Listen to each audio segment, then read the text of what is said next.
So I'm pretty sure that you all heard by now about the fact that Bioware is apparently planning a complete overhaul for Anthem. It seems that they're calling it Anthem 2.0 or Anthem Next, which is funny because it seems that there's a bunch of parallels over here to other games that I have covered here on this channel, especially to No Man's Sky, but there's also one to Destiny. Both of these games have launched in very particular circumstances with some really big controversies happening at launch, but they did manage to turn around and actually even being praised later down the line for the continuous support and the good updates that have been applied eventually. So hopefully Anthem will go through this process as well. By all indications, it seems that both EA as well as Bioware are fully planning to commit to this. So the overhaul is not just an idea at this point, it's actually something actively being worked upon, and I wanted to bring my thoughts about this ever since I saw this article by Jason Schreier on Friday. I was really excited when I saw it. This is some really awesome news for the entire Anthem community, or what is left of it. And yes, there is still some of us left here. We are still enjoying the game, even though I'm not covering here on this channel. I'm still actively playing the game and getting that sweet loot. So of course we're gonna dive right in with everything you need to know about all of the changes coming up and how far into the future this update is going to be. So let's jump right in, and of course if you enjoyed this video, a thumbs up on it would definitely be super appreciated. But it seems that Bioware at the current time is still exploring ideas. There's no clear timeline for Anthem Next, or well, whatever this project is going to be called, but at the current time there are a few key indications of what is going to be worked upon. It seems that a lot of the core issues and the game's biggest systems are going to go through some drastic changes. According to the article over here, this includes of course the mission structure, the loot system, the world design, and later on in the article they even mentioned changing the social aspects of the game, the difficulty setting, as well as the progression. So a lot of stuff that is coming up that looks really exciting. The question on everybody's mind right now is how are these updates even going to be applied, and this is something that even Bioware is still trying to figure out. Is it going to all be released at once, or is it going to be released over an extended period of time? And there are two parallels over here that are really important. Anthem could be overhauled through a series of updates, something similar to No Man's Sky, or it could get a game-changing expansion like Destiny's critically acclaimed Taken King. But there are a few things here that people should know, especially in terms of the parallels to No Man's Sky. This is a game that I have also extensively covered here on this channel. So for No Man's Sky to reach the point where it is today, it took at least 3 years to do that, with some really massive changes. This is something that a lot of people don't know. For at least 2 years, No Man's Sky got some really impressive updates, but it was only in 2018, more than 2 years after its release, when the public opinion about the game and the developers has actually started changing for the better. And even today, there are still people hating on it for good reason for its troubled launch.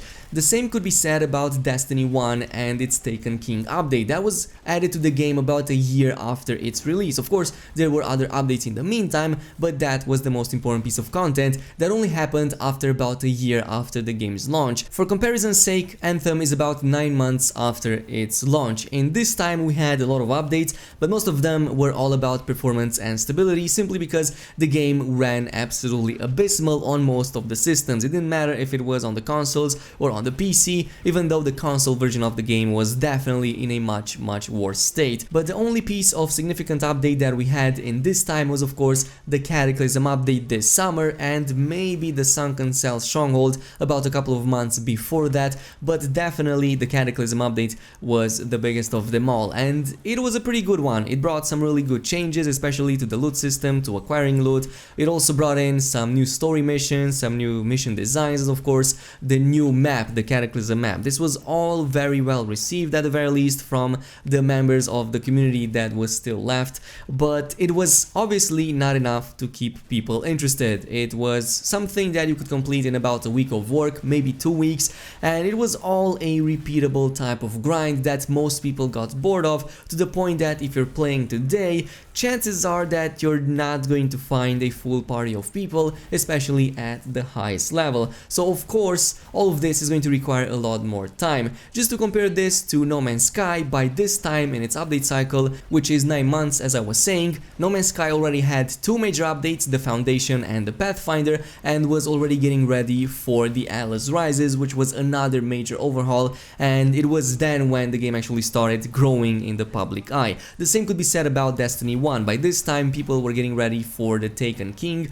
and things started looking for the better. Now of course these are all different games, at least the comparison between No Man's Sky and Anthem is a little bit far-fetched, especially since, at least from a technical point of view or from a development point of view, Anthem is much more complex than No Man's Sky will ever be. But as far as the comparison goes with Destiny 1, these games are definitely much closer to one another. Furthermore, there's also the idea of launching Anthem Next as a completely separate and brand new game, which is something that Bioware didn't completely throw off the table, although according to the article, those who work on the project said that could take a lot of forms, and it is unlikely they will charge full price to Anthem players. And this is a statement that actually gets me a little bit worried, because this can be interpreted in multiple ways. It specified that they will not charge full price to Anthem players, but what about half price or discounted price or even any price to begin with? I don't think it's going to be in Bioware or EA's best interest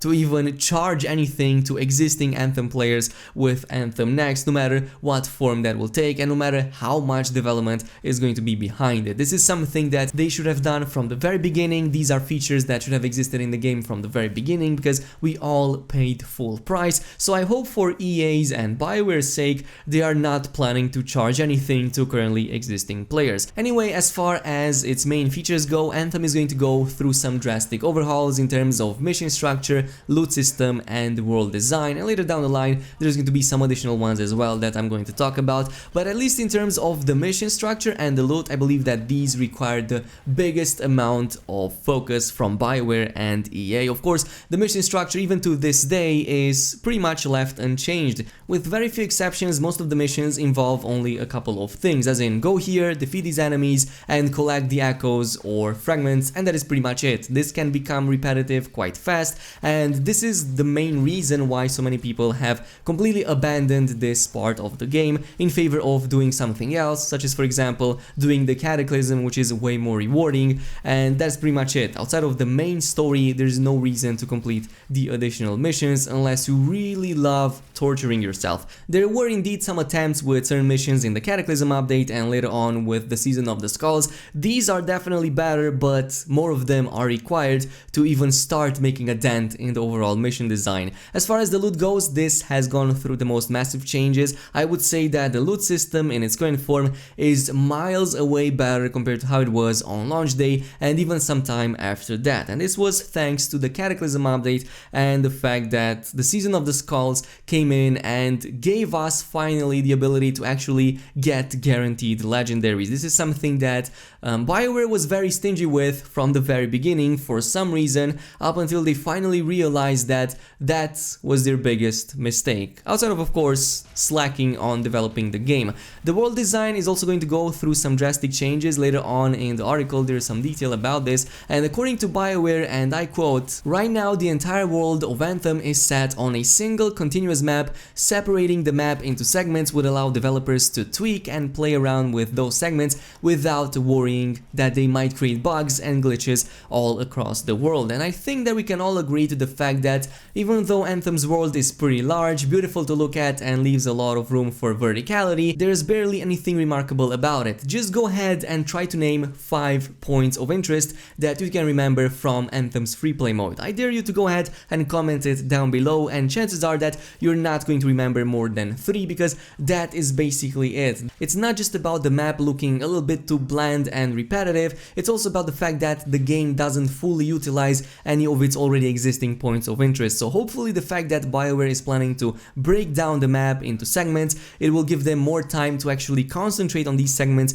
to make them better. Maybe even alter some of the currently existing map so that it contains other types of environments, such as for example a snowy area or for example a volcanic area, especially following the effects of the cataclysm, which should have destroyed the world at least in part. Finally, there's also a very important quote over here that I actually really like. This is something that I like the most about this entire news piece, and that is the fact that they are also looking at breaking up the need to actually go back to Fort Tarsis after every mission in the first place, and what a mission technically is. There was always a weird disconnect. We're trying to integrate the disparate parts of the game together, so this sounds all amazing. It never made sense to me why I always need to go back to Fort Tarsis after finishing a mission. I want to stay in that map, continue my thing, farming my stuff and just enjoying the game instead of being disconnected like this. On top of these, more overhauls are also planned for the social aspects of the game, the difficulty and the progression system,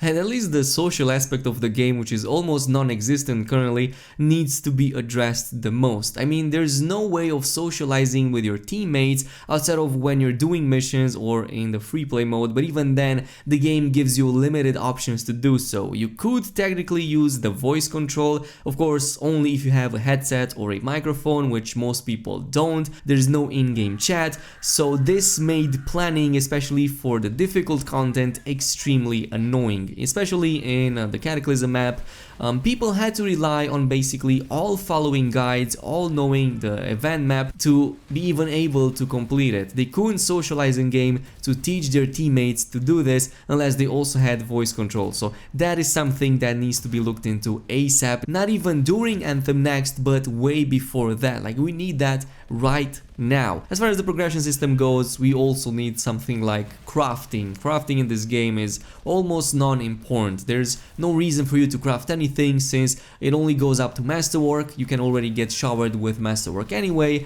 and what you're looking for is legendaries. Make legendaries truly legendaries. What they should do is to revamp the entire progression system in terms of how these items are being ranked from normal quality up to legendary quality, and then make something truly legendary. I believe that legendaries are best suited for the type of content that people should work towards, such as for example an achievement track or a progression track, instead of having to fully rely on RNG to even get a proper legendary. Currently in the game you can get a full bag of legendaries and still not get a single proper one that is going to progress your character or your build in any significant way. But yeah, that is it. This is the analysis. These are my thoughts. This has been the news about Anthem 2.0 and Anthem Next. Let me know down below what are your thoughts about this, and in the meantime, of course, if you enjoyed this video, a thumbs up on it would definitely help me a lot. Also subscribe and activate that notification bell, and I'm gonna see you guys in the next one.